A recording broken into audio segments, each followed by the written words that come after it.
আমরা এই নিবন্ধন সার্টিফিকেট সেটা আমরা আজকে গ্রহণ করেছি নির্বাচন কমিশন কর্তৃক। আপনারা জানেন এবং প্রিয় দেশবাসী সকলেই জানেন যে আমাদের এই নিবন্ধন প্রক্রিয়ার শুরু থেকেই আমাদের জাতীয় নাগরিক পার্টির কেন্দ্রীয় এবং তৃণমূলের নেতাকর্মীরা তারা অক্লান্ত পরিশ্রম করেছেন। অত্যন্ত কম সময়ে তারা নির্বাচন কমিশনের সকল শর্ত আমরা পূরণ করেছি।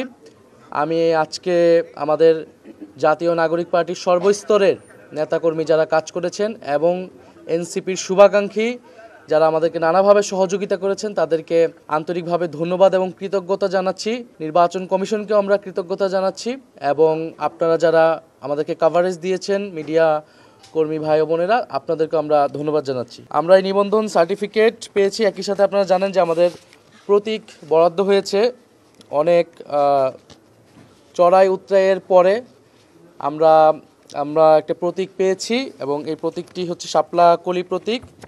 আমরা এই শাপলা কলি প্রতীকে এবার এনসিপি নির্বাচনে অংশগ্রহণ করবে ইনশাল্লাহ। জনগণের আশা আকাঙ্ক্ষার প্রতীক হিসেবে, গ্রাম বাংলার মানুষের প্রতীক হিসেবে শাপলা কলি এবার নির্বাচনে থাকবে এবং ইনশাল্লাহ আমরা জনগণের সেই আকাঙ্ক্ষা অনুযায়ী কাজ করে যেতে পারবো।